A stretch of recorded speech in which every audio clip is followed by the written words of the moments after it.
That's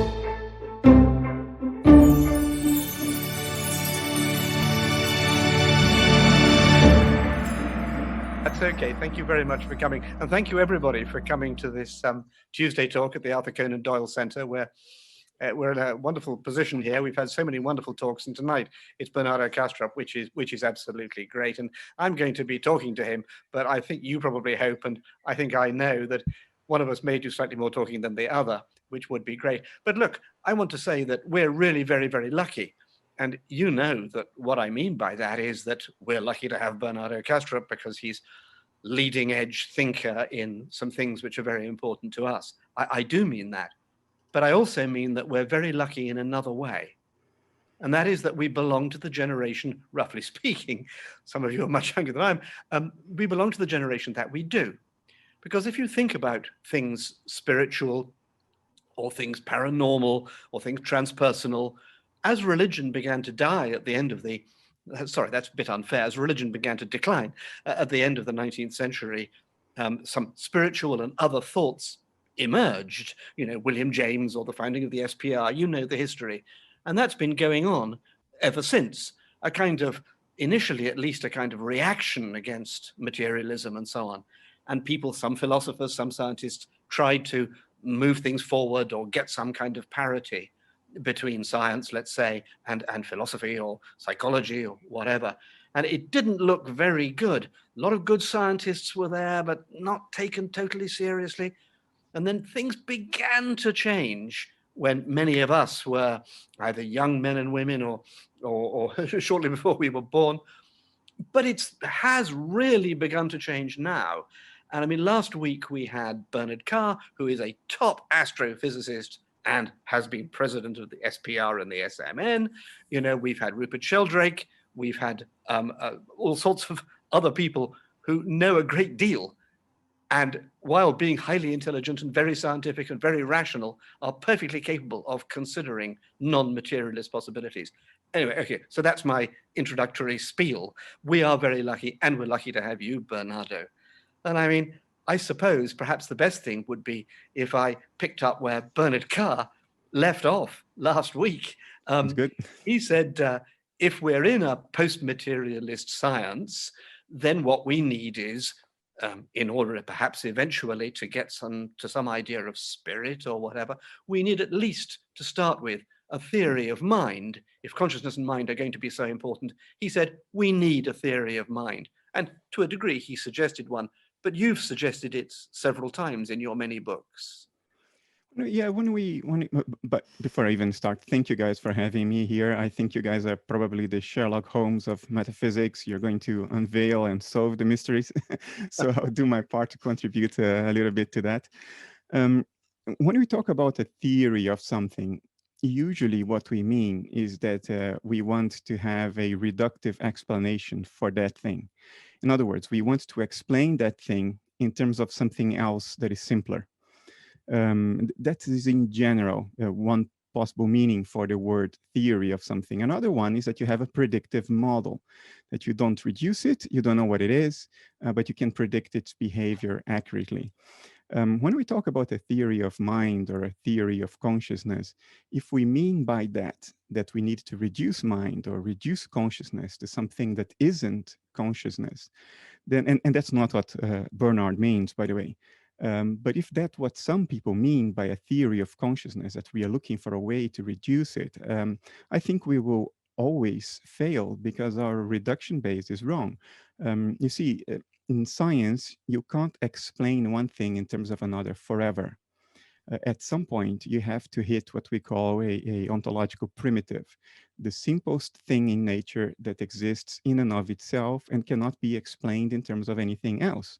And when we've chosen it right, because although we can't explain that primitive, we can explain everything else in terms of the primitive.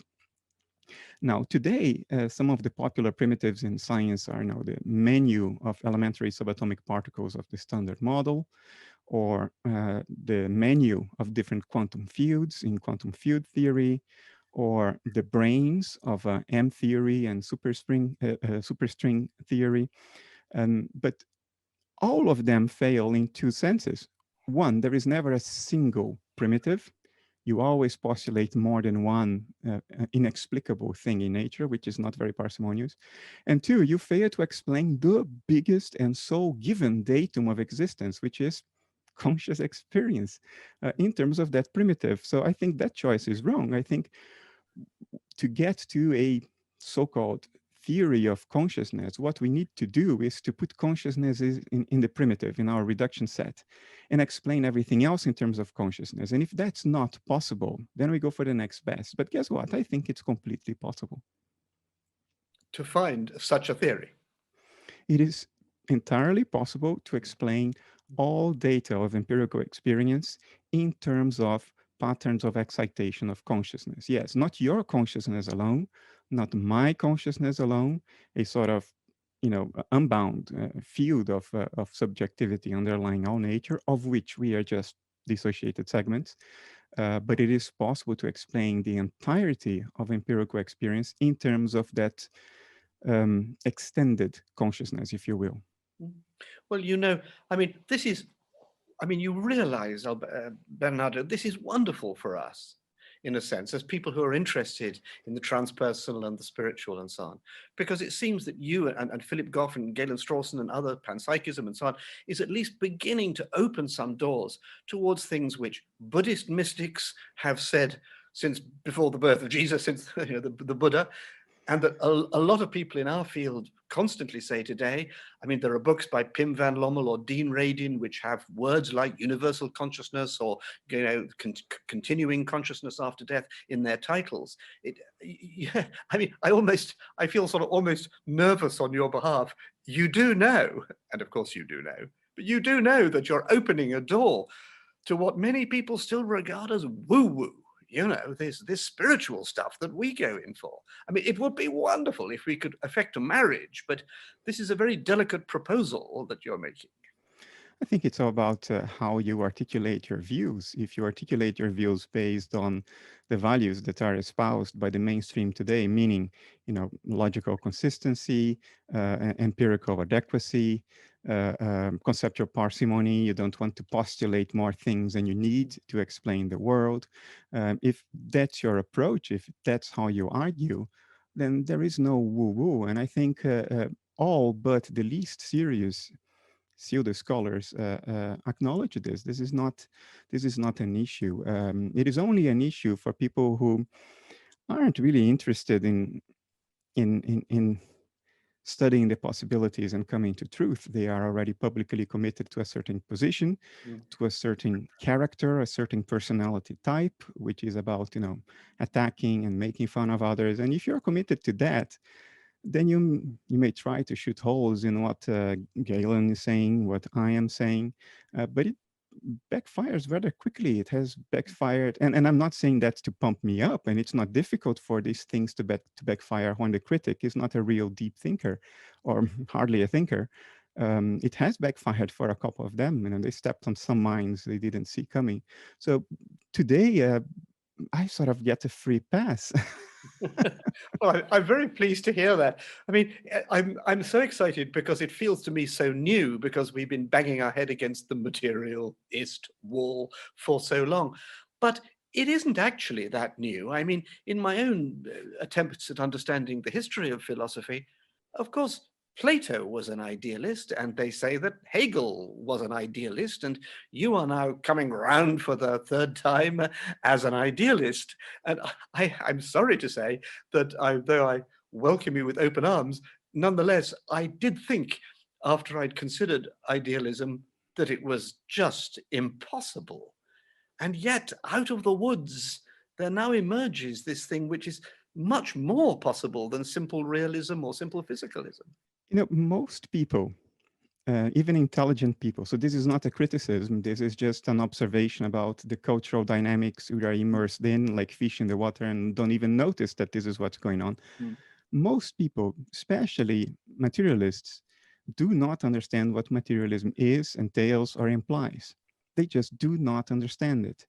And most people do not understand what idealism is either, to the point that they invert the two.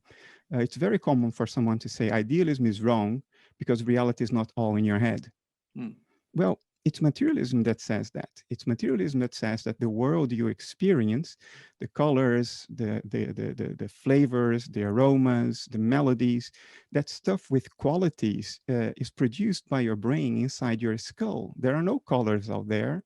There are no melodies out there. There are only abstract entities that we can describe through mathematical equations, but they do not have any qualities. Qualities are something that are magically conjured up by the brain in a way that they cannot pin down inside your skull. So it is materialism that says that the inner surface of your skull is beyond the stars you see in the night sky, insofar as the stars you see are experienced qualities of color, of brightness, and so forth.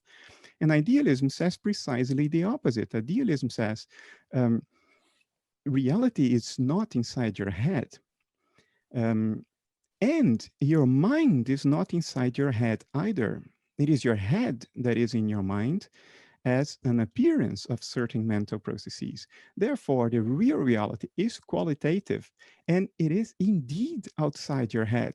This is idealism, and that's the intuition of most people. But materialism has played a fantastic game, fantastically successful game of steal and switch based on flagrant misunderstanding of the issues. And it has caught on in the culture. Most people who consider themselves smart skeptics, they will poo-poo idealism for exactly the reasons that they should be poo-pooing materialism if they only understood what it was. I can give you an example. There is this famous skeptical biologist, Jerry Coyne, and he attacked me twice and backfired twice on him. But the last time, he was making a point that, every living being has qualia, has experience. Even a Daphnia, a microscopic crustacean that lives in water, even Daphnia have experiences, have the qualities of experience. Even bacteria have experiences. Well, yes, I agree with him, but materialism doesn't. Materialism says that experience is something that appears out of unfathomable neurological complexity. A bacteria has not only no nervous system, it doesn't even have nervous cells. It's just a little goo of material dispersed, and yeah, there are some chemical factories and some energy, some power stations in the form of mitochondria. But if you say that a cell is already conscious, then it's up to you now to explain how a bacteria, for which we have a complete biochemical map, we know every detail of what's going on there. You have to explain how that generates the qualities of experience, which is, of course, impossible. And that's why, to save materialism, people will say, well, we don't know how this great complexity of a sophisticated vertebrate nervous system generates consciousness, but one day we will know.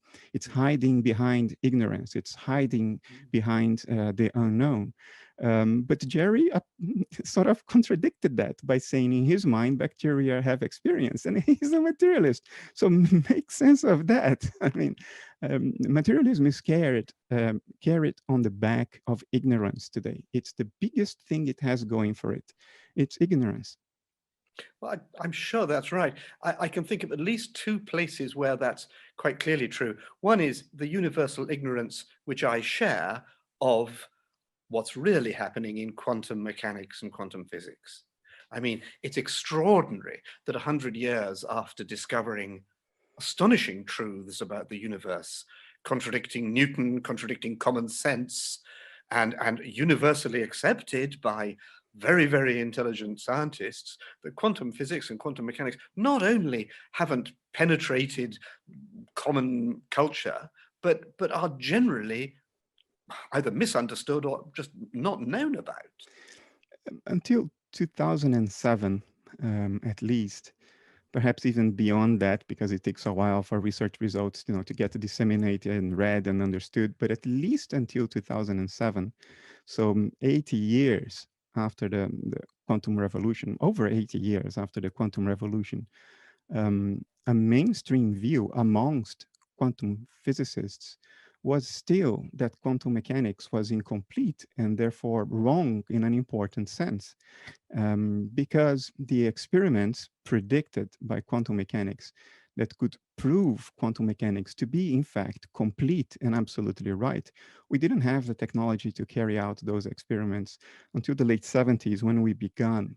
And then we didn't have the technology to close all the potential, doesn't matter how unlikely, but all the potential loopholes of those experiments until the 21st century. And then there was some advancement in theory in 2003 by Tony Leggett, a theoretical advancement that allowed us to create an experiment that would almost for certain tell us whether quantum mechanics was indeed incomplete, as the mainstream view in physics was.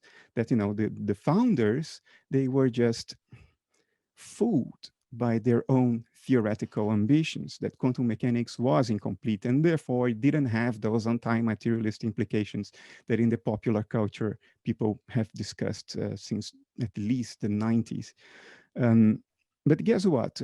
When that theoretical advancement took place and the technology was there, the results, and these results were repeated again and again and again. Last time in 2018 by a major group. There was a repetition in 2015, several in 2011, one in 2010, and the seminal one in 2007. It shows that quantum mechanics doesn't appear to be incomplete or wrong at all. But there are still holdouts, people like, I forget his name now, famous physicist from California. The exit that materialists will take, despite this overwhelming amount of experimental evidence that quantum mechanics does contradict a fundamental tenet of materialism, the exit they take is that, well, it doesn't contradict it if there are countless new material universes being created every fraction of a nanosecond. If that is true, then materialism can be saved from the jaws of defeat.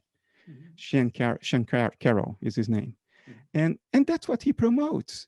He has, I could say, courage, to put it in a positive way.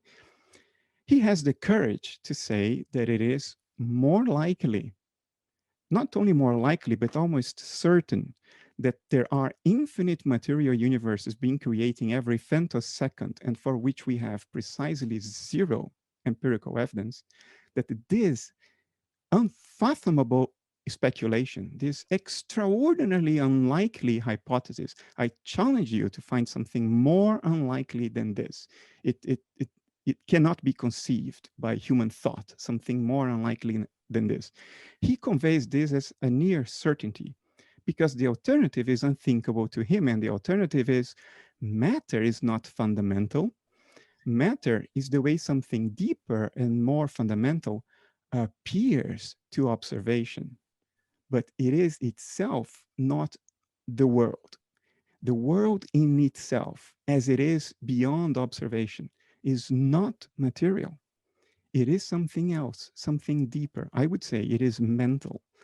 And matter is just how those mental processes appear to us when they are looked at. So for Carroll, what I just said, which to me sounds eminently reasonable, parsimonious, consistent with observation, consistent with theory, logical, everything. For him, this is unthinkable. So he prefers the fairy tale of countless new physical universes being born every femtosecond, for which we have zero evidence, precisely zero evidence. It must be the least parsimonious theory ever made, mustn't it? The multiverse. I mean, just how many would it be? You know, you can't count. It's within an unimaginable fraction of a second. The amount is already way beyond anything you could possibly conceive. So this is extraordinarily unlikely. But they will say it's not unparsimonious, because the way to consider this is not on the basis of the number of universes, but on the basis of the number of mathematical equations you need. So here is a case where someone prefers to replace reality with an abstraction to determine his own sense of plausibility. it's a cultural disease, make no mistake, and it affects PhDs at a much more alarming rate than it affects the common educated person on the street, who still preserves some sense of plausibility and has not been overwhelmed by abstraction. Mm. Well, I'm trying to creep towards some notion of spirit, and the way to get to it, the common ground which we undoubtedly have, is, of course, in that word consciousness. I remember as a very young man being very struck by Sartre's theory, or just observation, in Being and Nothingness, 1942. He says that there are only two things in the universe. He says there are objective things and there are subjective things. And whatever status you give them, if you're thinking of it in terms of that polarity, it's quite hard to see around that. And of course, Sartre was an atheist, a materialist, and he wasn't trying to make a spiritual point, but he was. It's what struck me was that I was looking for something to hold on to, I think. And one thing you can absolutely hold on to, but people are only saying it now in great numbers, including you, that I only discovered the other year that people are now saying the only certain thing, the only thing in which any of us, any of the 68 of us on this call can be certain, is of our own consciousness, is of our own experience. So that, I mean, Sartre makes it special. Now it's made very special. By you, it's made the substrate of everything. This consciousness, it's a unity which we all have, and you want to push us up to a greater unity whereby we participate in a greater consciousness of which we are all parts. I don't come at it from a spiritual perspective or because I like the conclusion. As a matter of fact, I don't like the conclusion. Most people have a hard time believing that it's possible, what I just said. So I'm not going to insist. I'll just say it and leave it there. I think from a logical, analytic perspective, any theory of reality that postulates more than one fundamental thing incurs immediately in a very fundamental problem, which is one, the interaction problem. If two things are fundamental, it means that they are completely independent from one another. You cannot explain one in terms of another. They just popped into existence by some kind of cosmic coincidence. You cannot tie one to the other in any way. So you run that problem, you immediately run the problem of making sense. Okay, then if these two fundamental things are part of the whole of existence, and we know that existence is an integrated system where things affect one another, how can two fundamentally independent things interact? And you can avoid that problem if you postulate only one fundamental thing, and then you reduce everything else to that unity. So yes, I propose a unity, not because it's nice if it's unity and we should all hold hands and sing the Kumbaya, but because it avoids all kinds of very, very difficult problems, I would argue insoluble problems. Yes, of course, I do see that. Can I just strike a part of that out of that? It seems to me that my consciousness is mine and mine alone. And in that other sense, consciousness is a unity. I don't remember having anybody else's memories. Do you really? but fine. Let's bite this bullet, because that's the key issue. Of the three main metaphysical alternatives on the table today, there being materialism, which is a metaphysics. So I'm using the word metaphysics in its technical sense, not in the sense of some spiritual realm. Metaphysics is the study of what is, while science is the study of how it behaves. That's the distinction. So there are three main metaphysics today: materialism, which says what there is matter; panpsychism, which says what there is matter, but matter is fundamentally conscious; and then idealism, which says what there is consciousness, matter being an appearance in consciousness. Of the three, all have a serious problem, but only two have an insoluble problem. So I will list the serious problems. The serious problem for materialism, arguably insoluble, in my view, is you cannot pull the territory out of the map. You cannot explain the qualities of experience in terms of material or abstract material arrangements. That's called the hard problem of consciousness, and it is insoluble. For panpsychism, the problem is the so-called combination problem. If matter is fundamentally conscious, that means that every electron has its own consciousness. Every boson has its own consciousness. And my brain, my nervous system is made up of a huge number of electrons and elementary subatomic particles, yet I seem to have a unitary inner life, conscious inner life. So how do all these gazillions of little consciousnesses combine to form a unified conscious inner life? This is the subject combination problem. And there is a wealth of argumentation today that points to the notion that this is insoluble as well.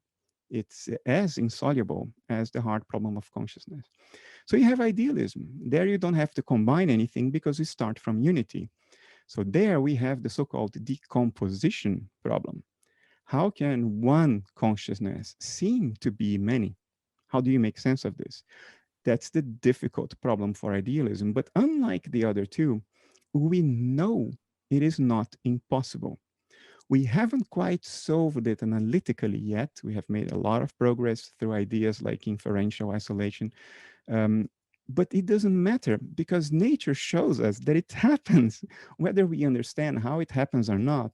Nature is showing us that it does happen in the form of a psychiatric condition called dissociative identity disorder, in which a person, so a single mind, seems to be many disjoint centers of awareness with their own proclivities, inclinations, personality traits, memories, dreams, desires, tastes. Sometimes they're aware of one another, sometimes they aren't. And for over a century, there was skepticism in the psychiatric community that this was a real condition. The cynics would say, well, people just want to get attention, so they confabulate these things. You know, there is no real dissociation there. But since the advent of neuroimaging this century, we know that they are not confabulating because we can put actors confabulating under a functional brain scanner, and we can put people diagnosed with DID, dissociative identity disorder, and the images are diagnostically relevant, meaning if you don't know who the people are, just look at the images, you can tell who has actual DID. You cannot fake a pattern of brain activity. You know, actors try, but they failed. They were used as controls. Or studies in which, when this happened in Germany, was published in 2015, a woman with multiple personalities or claiming to have multiple personalities. That woman was particularly interesting because a couple of the personalities claimed to be completely blind. The woman had no organic problem with her visual system. All the other personalities could see, and the host personality could see, but a couple of the authors claimed they couldn't see. So researchers in Germany had this wonderful idea of hooking this woman up to an EEG or an MEG, I don't remember what it was, well, a piece of equipment that measures your brain activity with exquisite temporal resolution. And guess what? When a blind author was in control, even though the woman's eyes were wide open, brain activity in the visual cortex here at the back of the brain would disappear. You can't fake that, right? And when a normal sighted author would take control, poof, the brain activity would return. So today we know that dissociation is not faked. We know that it is literally blinding. Now think of it in the context of your question. How come I cannot read your thoughts? Well, somebody with DID cannot even see the world, let alone read my thoughts. No, DID is that powerful. And even though we don't quite understand exactly how the mechanism works, unlike the other two alternatives, which speculate for idealism, for the decomposition problem, nature is just offering us on a platter. Look, it happens. What you need to exist for idealism to hold water exists. It happens. So I would say of the three on the table, currently the only one that is really tenable is idealism. Okay. there might be one or two people present who don't know that that word alter, A-L-T-E-R, not like the thing in a church, is the other personality which you get, perhaps as a kind of disease, really, when you have associative disorder of that kind. And it's very, very strange. I take it that you are really, as it were, answering my question by saying that although I know that all my memories were mine, it is possible that had I got some dissociative disorder, I could have memories which at times did not seem like mine. This happens. We know that there is a form of dissociation. Some people have it after car accidents, for instance, in which the individual still retains all his memories, but he experiences his memories as the memories of somebody else. You lose the sense of ownership of your own memories. They are totally alienated and strange for you. You remember the details as if it were the life of another person. That's one form of dissociation. We know dissociation is literally blinding.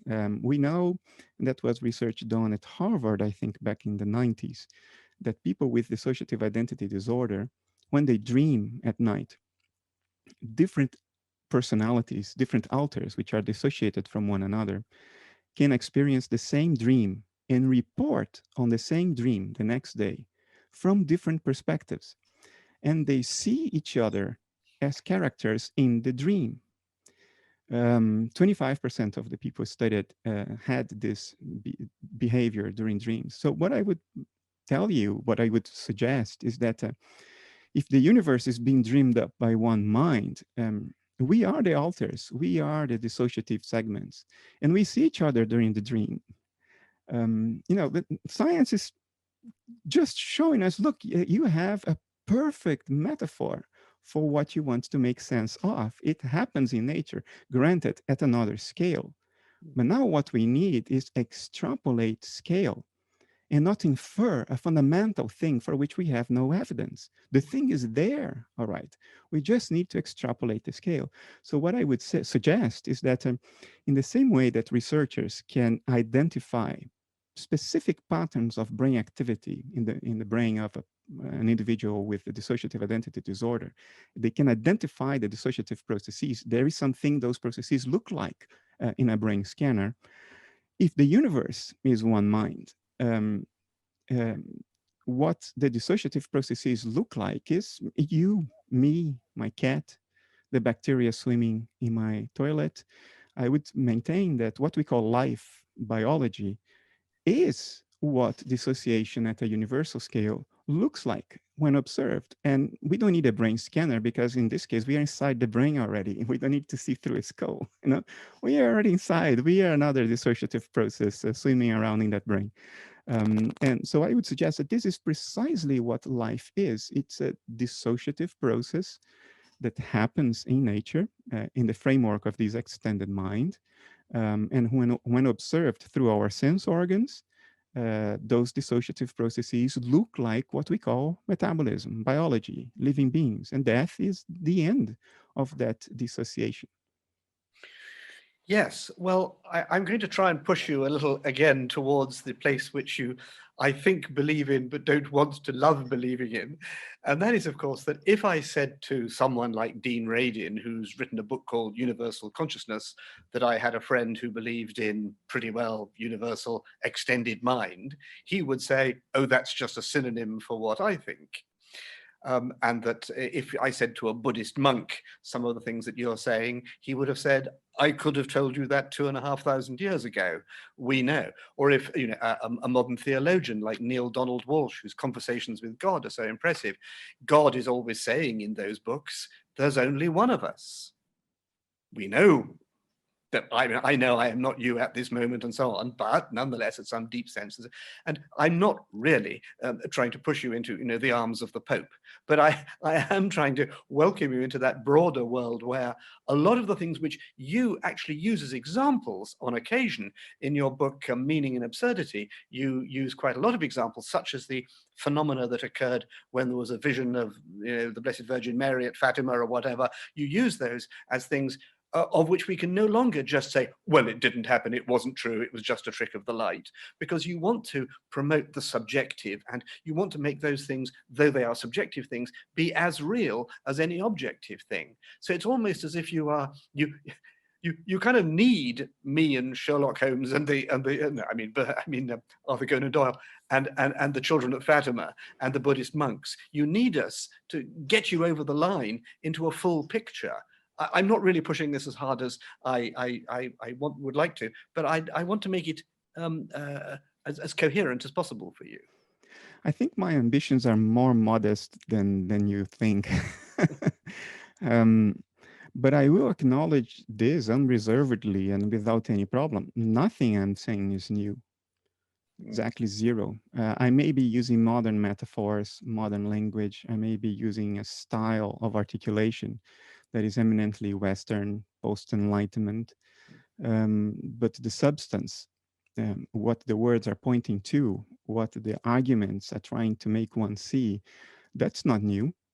And I'm extraordinarily comfortable with it. I have no claims to novelty. This is not a patent I want to have granted to me. I have no need to become famous and have things attributed to my name. Actually, everything I'm doing, this opens up a whole new conversation, but it's not really because I want to do it, if you know what I mean. But we can get to that at another point. And this is happening. Why is this happening? Well, I think the answer is simple. The truth is not fragile. And we are living bang in the middle of it. Whether we acknowledge this through our mental narratives or not, whatever is true, we are in the middle of it.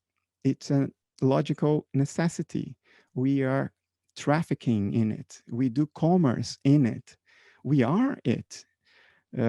So does it come as a surprise for me that people over different cultures and at different points in history have all come to this conclusion, although they have dressed the conclusion in different metaphorical clothing? Does this come as a surprise to me? Not at all. You know, if you're swimming on a lake, you're going to get wet. So I think this is what's happening. The problem is, culture is a linguistic phenomenon. It's not an experiential phenomenon, because culture is a collective thing, and we can only share experiences through language because we are dissociated from one another. So the whole thing acquires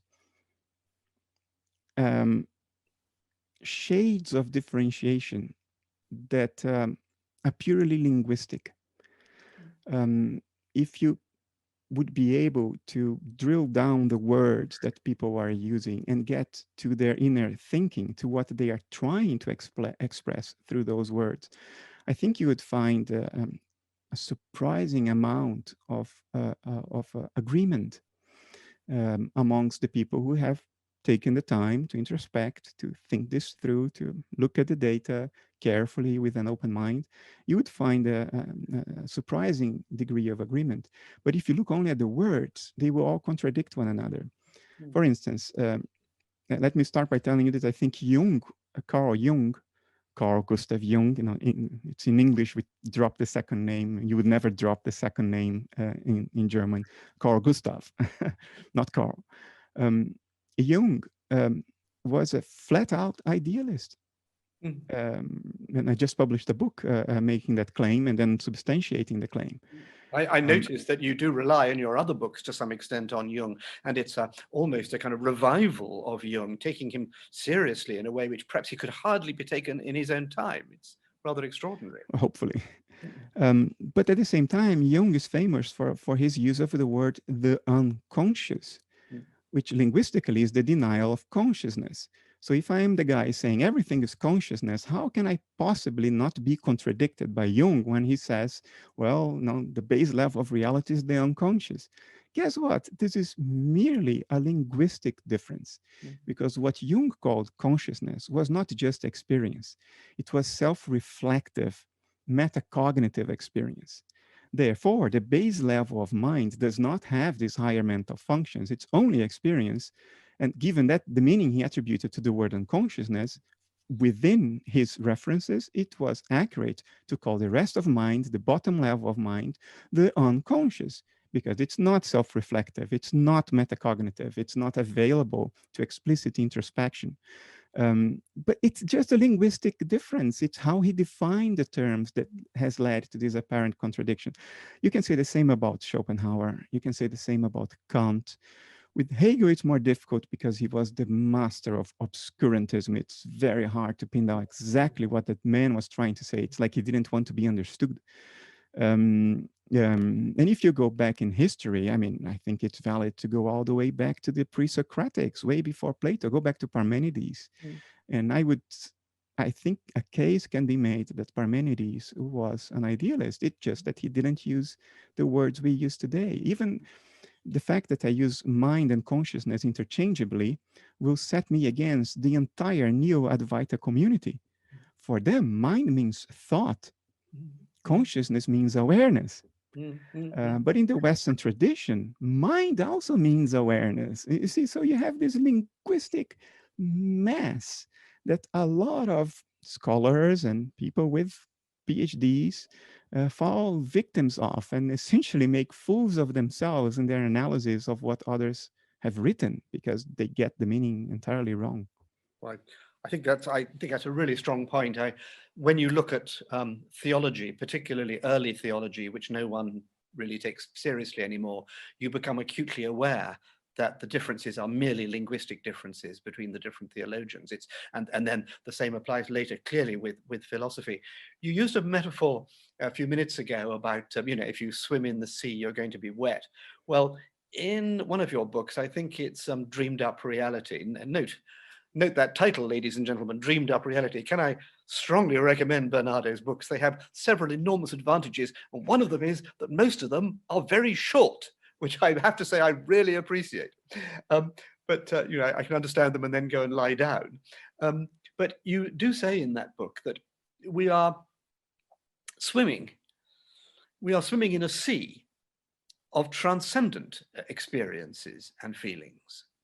So there you use a piece of language which is usually associated with a religion or spirituality. I accept there's a difference there between those two things, some small difference anyway.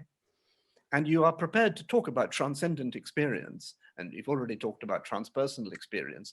And perhaps what you've just said about language means that we should just stop here and go home because of the way language has somewhat let us down. But I notice, I mean, it's very much grist to the spiritual mill to think of our consciousness is swimming in a sea of transcendent experience. I mean, you must be aware that using that language pushes those boundaries that you don't want to go across. I'm sorry, I'll stop tormenting you about this. It's okay. You're a very friendly interviewer. I'm used to a lot more antagonism. Look, I would be a fool to not acknowledge what you just said, but I would invite you to go further back in time, another 250 years, and you will find out that in the Western academic, hardcore, hard-nosed philosophical tradition, transcendence was introduced by Kant in transcendental idealism.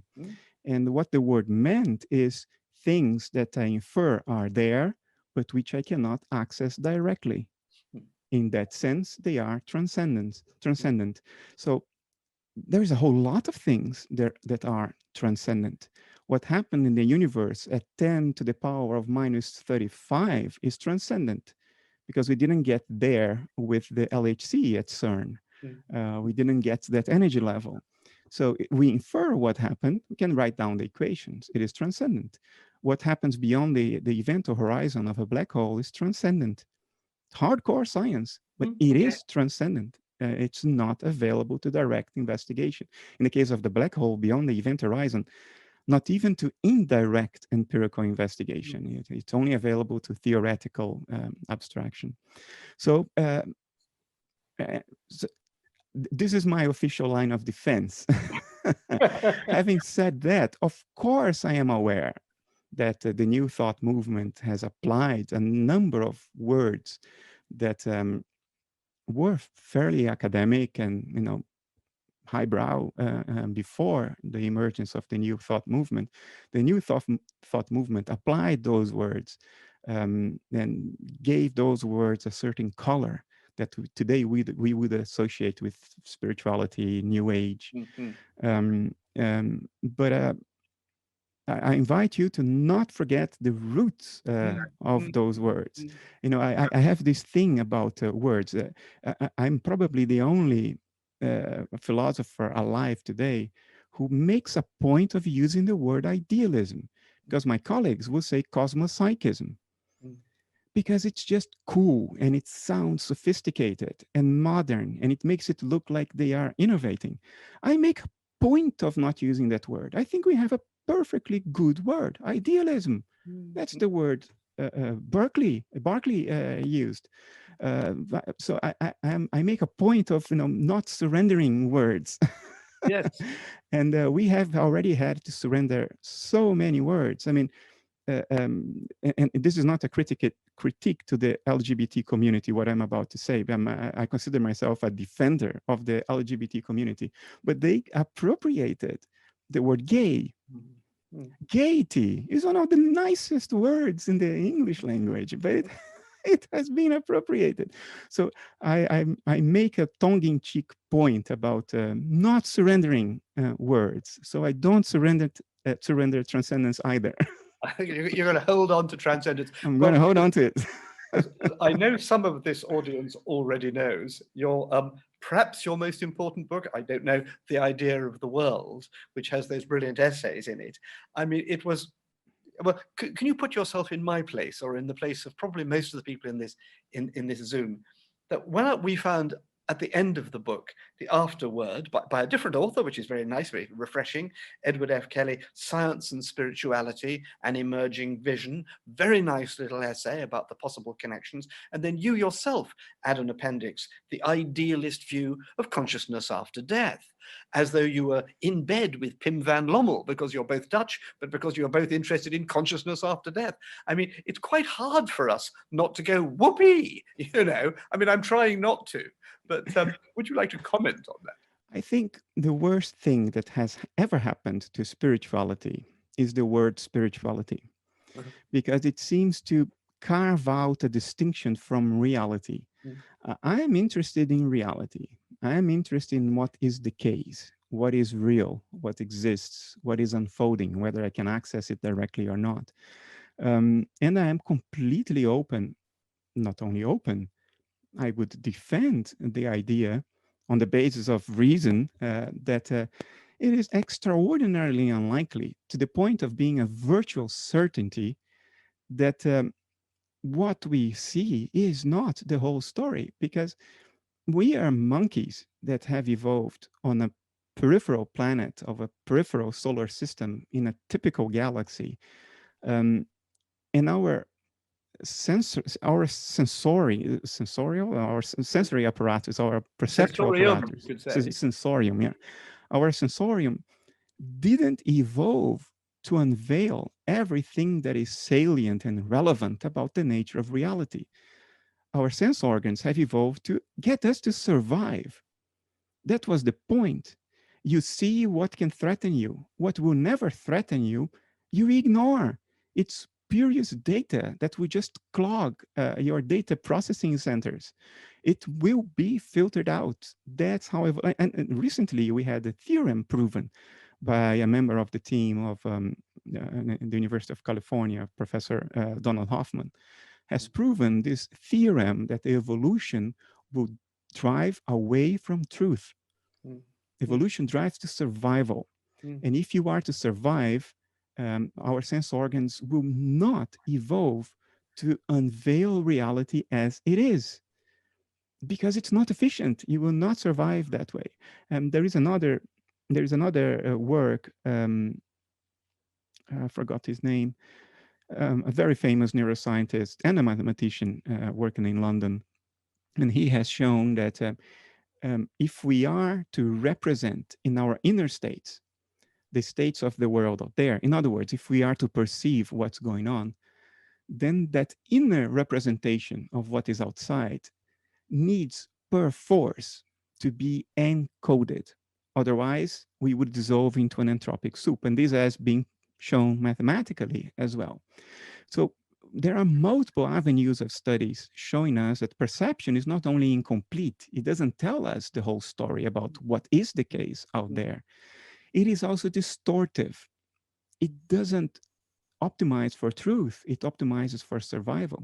So our sense organs, the best analogy is to think of them as a dashboard in an airplane, as opposed to the clear glass windshield. We do not have a clear glass windshield towards what is outside us. That's not how things work. That's not how physiology works. That's not how evolution by natural selection works. That's not how cognitive psychology works. What we have is a dashboard. We are pilots flying in a storm. All we have are the instruments on the panel in front of us. There is no clear glass windshield. And what we call matter is the output of those instruments. In other words, it's a representation, an encoded, distorted representation of what's real out there, the reality out there. So I'm saying all this to acknowledge that what people mean by spirituality is completely rational, because of course there is more going on than what the instrument panel is bloody telling us. The instrument panel is not reality. It gives us useful information about reality, but it isn't reality. The speed indicators, attitude indicators in a cockpit are not the storm and the lightning and the cold air and the clouds outside, or the landing strip where the plane's going to land. There is a lot more to reality than what can be picked up by the instrument panel. The instrument panel is sufficient for us to survive and not dissolve into an entropic soup. So the whole point of matter is that it's sufficient, not that it's complete. So I think that's extremely well put, and that's clearly true. What do you think then of some experiences that people have? Cosmic consciousness experiences, near-death experiences, out-of-body experiences, moments which I've had myself of extraordinary vision into the nature of reality, only for a few minutes, and you fall back out of it again. And then they come back and they say, this experience is much more real than any real experience I've ever had. Is it that they have for a moment been able to look up above the dashboard and see the storm or the sunshine through the clear glass? It does feel like that. But no process in nature is ideal and perfect, and neither is the dissociation process that I think life represents. We are not perfectly dissociated. The dissociative boundary is more or less porous. Things can leak in and leak out. If it is too porous, you will die, because you will not be able to maintain your dynamic and structural coherence.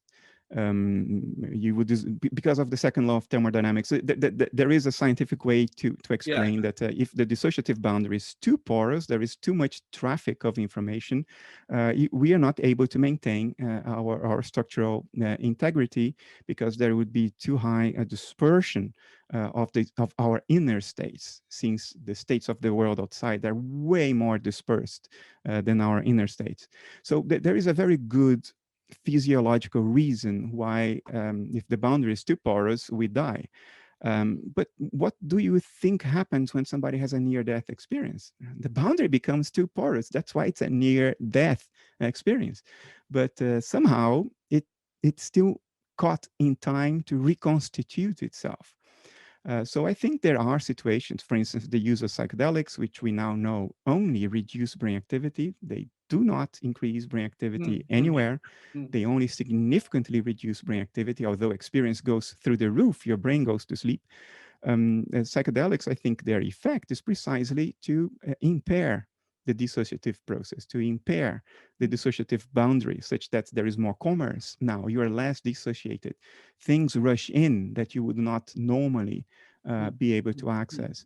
And it's a temporary mechanism. I mean, if it were permanent, you would die, because you wouldn't be able to focus on the here and now and make sure that you live, make sure that you have what to eat, make sure that you can defend yourself against a tiger that is stalking you. And that's the wonderful thing about psychedelics. They put you temporarily in a totally reversible, but completely unsustainable state from the point of view of preserving life. You cannot survive if you're constantly in a psychedelic state. So it's no surprise that we are not constantly in a psychedelic state, but it's good to experience that and have a look at what it is like to be a less dissociated mind. Yes, I mean, when you go out through the psychedelics or go out through the NDE or go out through the oceanic experience, you think that's sort of in some way an equivalent of dying. Sounds right to me. But it doesn't sound from your vocabulary as though it's a matter of reducing consciousness, but expanding consciousness. It's reducing the dissociation. Yes. I think the brain activity that gets reduced is that which is the appearance or the representation of the dissociative process itself. Yes, of course. Not the mental contents within the boundary, but the boundary itself gets weakened. And I think that's what the reduced brain activity of psychedelic trances represents, a weakened dissociative boundary. Okay. Well, thank you very much. I mean, I've really put you through it. I can go on, I assure you, but I would like possibly, we could look at the chat. Can you see the chat yourself? Yeah, there's a lot going on there. I couldn't follow it. Okay, well, you're allowed to have a look at it now. I'll tell you that the first comments were about your cat. he's left now. Which is very nice, but he's obviously heard it all before, so he's gone. And then various people have been saying very nice things. And Peter Bruin, who very often asks questions on these events, has got a question about what happened at Fatima. Can you see that? Yeah, I can see that. Would you like to take that one? So could the apparition of the Virgin Mary at Fatima in 1917, could it be what he makes an equivalence to the Tibetan Buddhist tulpa idea, which is a thought form that acquires some kind of autonomy and objectivity? Could it be that? So I will answer in the only accurate way possible. Yes, it could. But normally, I don't find questions that start with, could it be that? I don't find these questions very interesting, because it could be that the flying spaghetti monster exists. It could be that aliens landed in my backyard yesterday and left without leaving a footprint, without leaving any sign of it. And they had radar evasion technology, so the Dutch military air base 10 minutes from where I live didn't pick them up. So it could be. There's a whole lot of stuff that could be. I think what is interesting is, what do we have reasons to consider plausible? I think that is a more interesting question. Do we have reasons to consider it plausible that there was a tulpa conjured up by the over 10,000 people who congregated in that field in Fatima in a rainy afternoon in Portugal all those years ago, over a century ago? Yes, I think we have reasons to consider this a plausible possibility under the framework of idealism. Yes. Right. Well, Peter has his answer. I expect he'll have asked another question, but let us try and move on. In the Brigitte at 8:15 in the chat says that in an afterword to the idea of the world, you say that bodily death correlates to an expansion or enrichment of our memories. That's slightly the thing you and I have just been talking about. But isn't that at the most a very short transition before the individual after then dissolves into the universal mind? Yes. Yes, that's precisely what it would be. And in the psychedelic experience, there is a direct correlate. It's called ego dissolution. It's what most casual psychonauts are most afraid of, because it's an experience that gets described as the process of dying, because the mental narrative that you identify with, that you consider to be yourself, the psychedelic substance tears that narrative apart. You cannot maintain the coherence of what in neuroscience is called the default mode network, which is a particular pattern of brain activity that happens when your attention is not placed anywhere else. It's that inner narrative about, I am a subject and I'm having the following thought right now. So this looping narrative, I am a subject and this is what's happening now, it gets torn apart in the early stages of a real psychedelic experience, meaning with a sufficient dose of psychedelics. not a pretty trip in which you go see the butterflies and walk naked in the field. That's not what I'm talking about. I'm talking about experiences that you put eye shades on, earplugs, and you lie in bed because you will be very soon in no condition to take a step. So this ego dissolution happens, and first time I underwent it, although I was prepared because I had studied a whole bunch before I ever put my toes inside that water. It is very difficult. It is very difficult. You have to let go of what you think of as yourself. But once you let go of it, there is an inflowing of not only memories, but things that you never conceived of before. You couldn't even imagine. It's quite spectacular. And it's very difficult then to return after that. It's like you're being shackled again. You're going back to prison and you hardly have a window to look out. Yeah. It's very difficult. I call it the re-entry. And for me, re-entry is the biggest fear. Ego dissolution, and I'm good at that now. I'm totally capable of completely letting go of my personal self and without a problem. It's like falling asleep, When you are falling asleep, you are letting go. That's what it is. You just let go. And I'm good at letting go now. I'm very good at coming back. I'm very bad at coming back. I struggle a lot. So I haven't had a psychedelic trip in years because of that. That's fascinating. One of your books, I forget which one, describes four experiences which you had, and it doesn't make it absolutely clear how you had them, but I imagine that they were drug-induced and that the drugs were illegal. No, they were drug-induced, and in my country, the drugs were not illegal. Of course, you're in Holland. To the point that before I did that, I went to my GP, and I got fully checked, heart EKG, and I was given a clean bill of health. My liver was okay. And my doctor said, "Go ahead, do what you." Yes, you get 25 years in prison in America. I'm sorry, I skipped out Gavin Ritchie at 8:14. He says, with respect to the combination problem affecting panpsychism, could nature be showing us two consciousnesses do become one in the presence of a corpus callosum, i.e. via the phenomena exposed by split brain studies? I don't think so.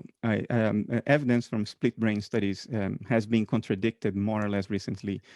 First, people said, well, you actually get two different consciousnesses. Now there is more and more evidence that no, you still are only one consciousness. That consciousness just has some quirks like blind sight on one side. And so, to answer shortly without getting into all the the technical details, no, I don't think that severing of the corpus callosum or the reconstitution of the corpus callosum gives us any solid reason to think that combination is happening in nature. I don't think so. Okay. Well, thank you. Well, at 8:17, you'll see in the chat that Pauline Morgan asked, when you were a child, Bernardo, would you say that the way you see the world now, after much conscious thought, felt quite obvious at an experiential level then? In other words, what she's asking is, these ideas which you've now done in such a sophisticated way, did you just naturally feel them as a small boy? Yes, but at a different level, without metacognition. And the difference is crucial. There are things we know instinctively, but we don't know that we know them. We experience the knowing, but not the knowing of the knowing. This knowing of the knowing is an act of self-reflection or reflection, which is technically called conscious metacognition. It's when a part of your mind mirrors another part of your mind and produces an internal re-representation of a part of your own mind. It's a kind of a mental echo. You have not only the original experience, but that experience is reflected somewhere else, creating an echo. And this is our ordinary state of consciousness as we go about the world. For most educated people, there are people out there, and this is not a point of criticism at all. If it comes across as a criticism to you, it's because of your own prejudices, not mine. There are people out there who have very, very little self-reflection. They flow with life in a very spontaneous, instinctive manner, experiencing things, but not having the thought, oh, I'm experiencing this now. Is this right or is this wrong? Is this good or is this bad? What should I be experiencing next? No, they don't have this mental chatter, this echo chamber of metacognition. And I think as a kid, yes, I think the experience of reality as mental is a given to every child before the child acquires language and conceptual thinking. Today, I don't think I'm fully back to that because I'm not really spiritually enlightened. I come at it from an analytical perspective. That's my strength and first and foremost, my weakness.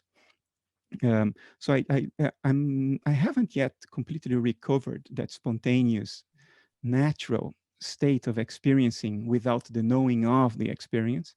I'm making progress. I try actively to recover that. And behind me there is a sort of my work table where I build computers, which was a passion of my childhood.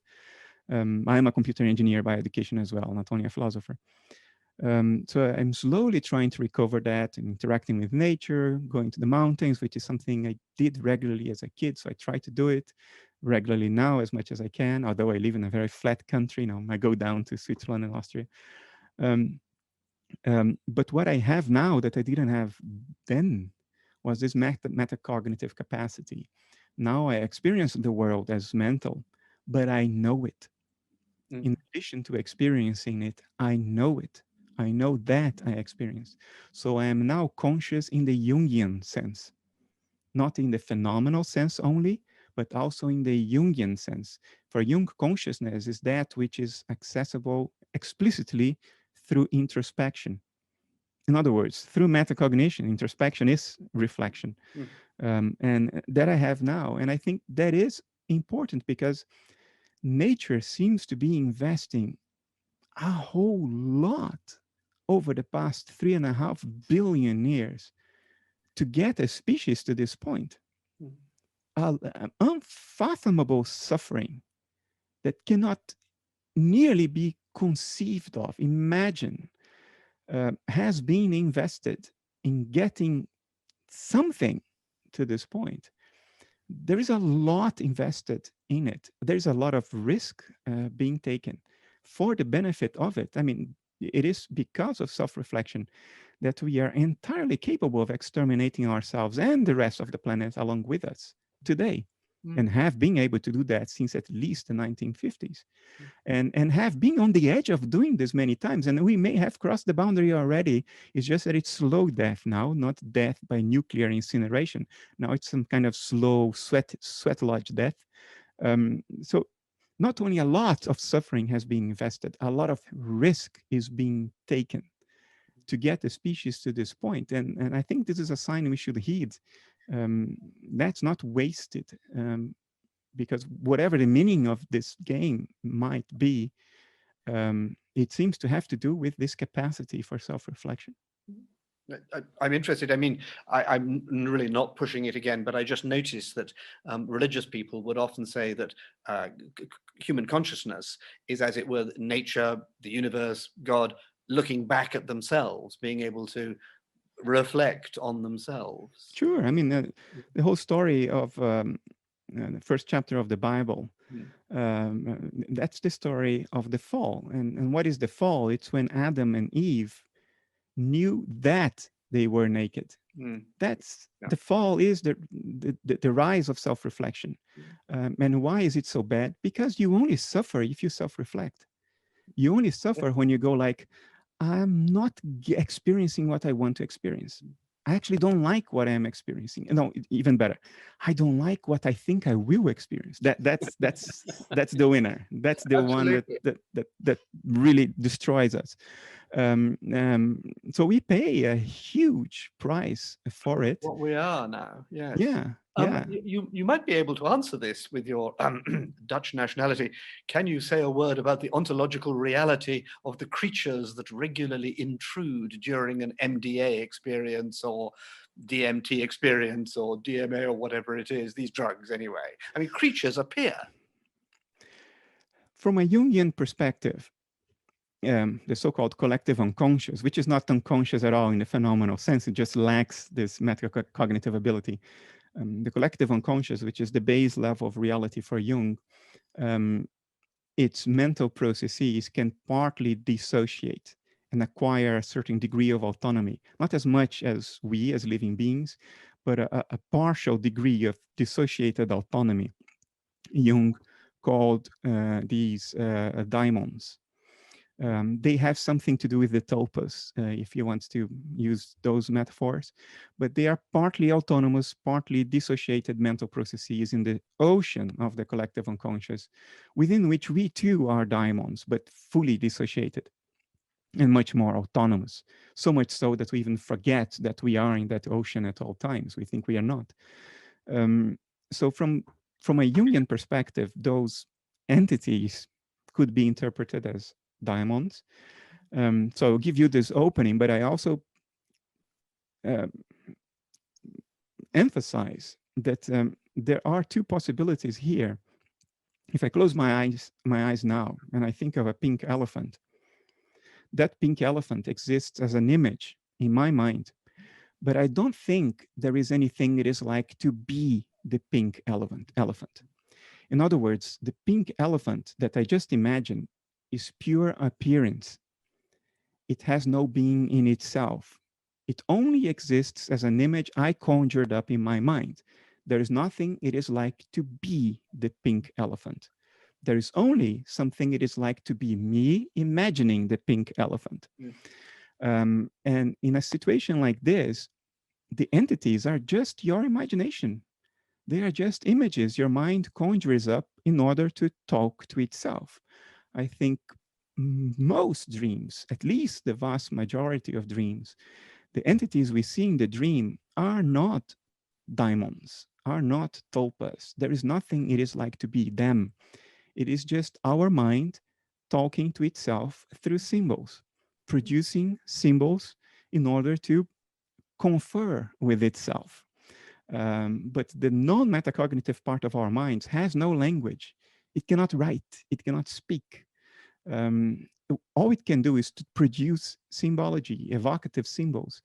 So I think there is a possibility that at least some of the entities in DMT trances are just that. They are just appearances. They are just stuff that we conjure up to talk to ourselves.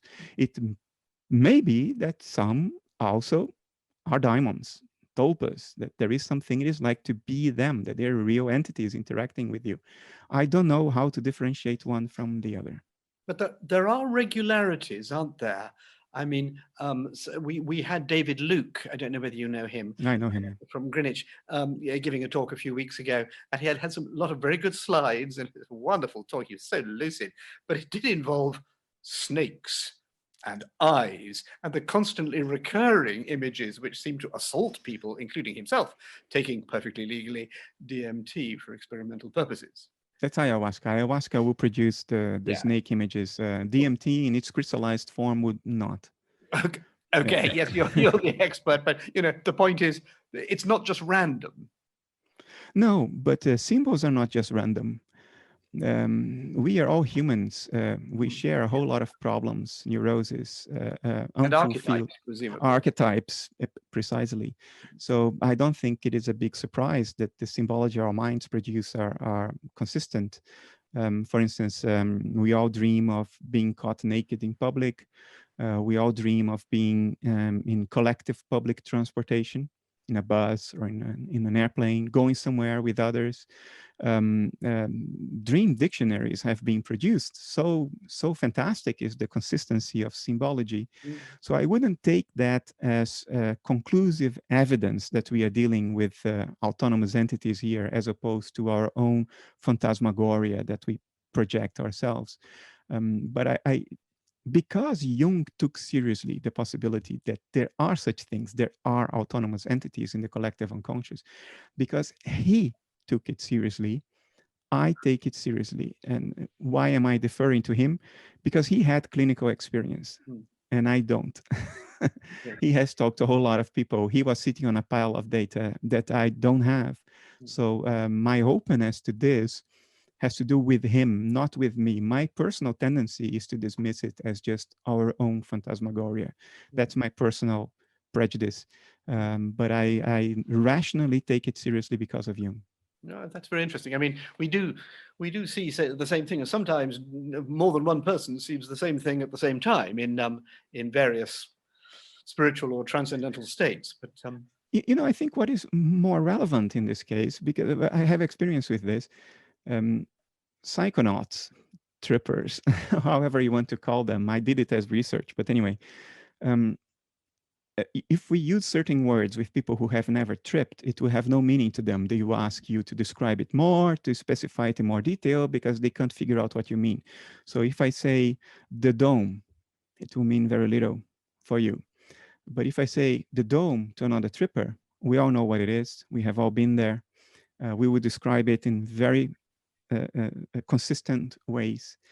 So there seems to be places that psychonauts visit independently of one another without causal or spatial-temporal connection. So I would consider this as more relevant and more interesting, the commonality of places, you know, the Borg cube, the dome. You know, I can give you a list of things. If there is somebody else with psychonautic experience here, he knows what I'm talking about. He will know because of the shared experience. I think that is more intriguing. Okay. Rather Buddhist point from Jeff Webb. It seems to him that what you've said is that the permanent state of enlightenment, if reached, this is at 8:30, would lead to death. Well, the wiping out of the consciousness, I suppose. Yeah, I would say, no, don't be in a hurry. You will be enlightened, all right? But you'll also be dead. And it's going to happen anyway. So why to be in a hurry? You know, enjoy the dissociation. Nature has invested, again, unfathomable suffering to get us to this. I think it's like spitting on the plate that feeds you if you are in a hurry to be enlightened. You know, whoever told us that life is supposed to be a pleasurable ride? There's nothing in nature that is pleasurable by nature. You know, animals, you know, think of your backyard, the grass in your backyard. There are earthworms being cut alive to pieces by ants right now. It's a bloodbath. The African savannah, I saw this documentary that impressed me very much. An elephant was brought down by a pride of lions, and he was conscious for 6 hours while being eaten alive. You know, his hindquarters were consumed by the time he lost consciousness. 6 hours. That's nature for you.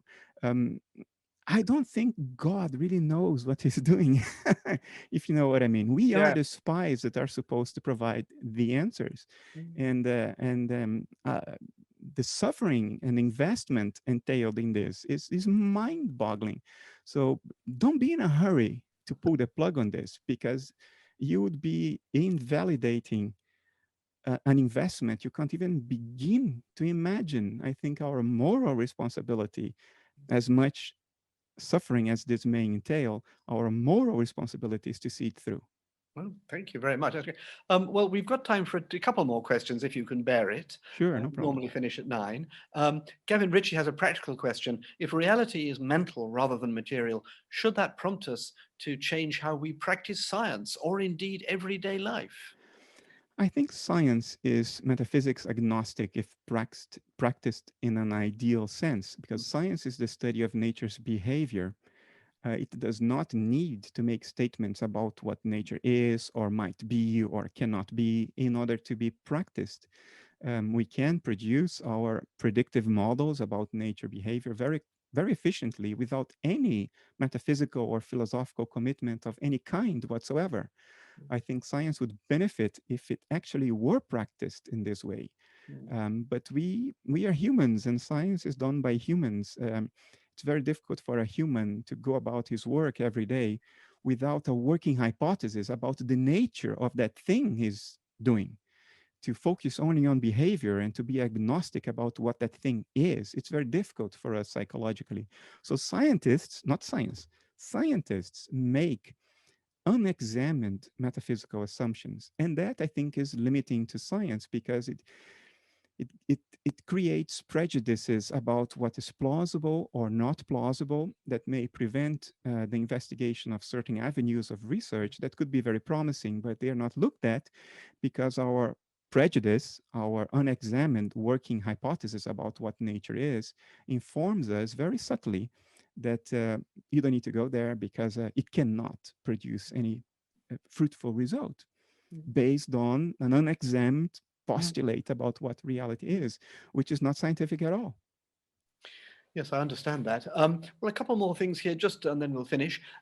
Nick Kyle asks, should we widen consciousness beyond humanity? I mean, this is 844 there. The problem of scale, if we look at it, identify the level of complexity which allows consciousness. I mean, I'm rather sort of green in this matter. I'm quite keen that we be nice to trees, because I feel there is a level of consciousness there.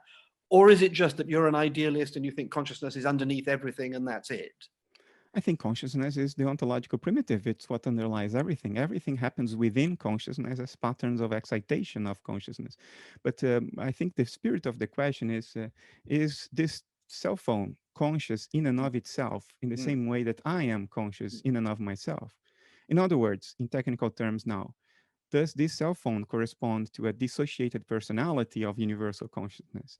I would say no, it doesn't, because I think what dissociative processes in universal consciousness look like is what we call metabolism, biology. This is not biology. I don't think there even is a mobile phone to begin with. I think our dividing the world into separate inanimate objects is a purely nominal carving out of what is out there. We do it for convenience, but there is no objective ontological basis to say that one object is separate from another object. There is no ontological basis to separate a part of the inanimate universe from another part of the inanimate universe because they are intrinsically integrated and cannot be described in isolation at a fundamental level. We do describe them in isolation for operational purposes. And that entails making all kinds of assumptions that work in the sense that at that level, nature behaves as if these objects were separate. But if you look one level lower, you realize that no, you can't make those assumptions. So I don't think there even are real inanimate objects. There is only the inanimate universe. You may think your car is a separate object because it moves, it has a function, but it only moves because it breathes air to allow for combustion and cool the engine, and because its tires grip the road in order to produce movement. And the tires wouldn't be able to grip the road if there wasn't gravity, which is produced by the planet. And if there weren't a sun to produce plants, which then decompose and turn into oil, which was then refined and injected into the cylinders of your car, there would be no function, there would be no car. So the conclusion is there are no cars, there are no cell phones, there are no tables, there are no chairs, there are no stars, there are no black holes. There is the inanimate universe.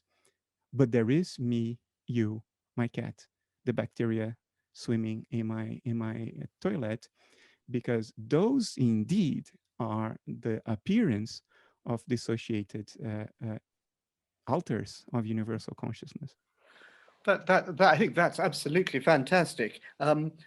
You won't like this, but in one way, you have just very satisfactorily gone post-structuralist on me, because that's what we post-structuralists also think. But we're coming to the same point from a different place. But can I end with this? Nice, easy question, Bernardo. This is 8:49 p.m. from Brigitte. Do you think that there is any technology in universal consciousness? I'm sorry, teleology in universal consciousness. Any teleology, in other words, any purpose in all this? I can't make a strong argument to prove it in any way, but I think there is. Yes, I think everything in nature seems to be pushing at great cost towards self-reflection and the ability to not only experience, but to suddenly turn in upon ourselves and realize we experience, or there is experience, or this is what's going on. I don't think my cat is able of doing that, but he's closer to being able to do that than the bacteria in my toilet or the crystal in the caverns in the bowels of the earth. So I think everything in nature seems to be pushing at unfathomable cost, in suffering, in risk, in energy, in time towards this ability.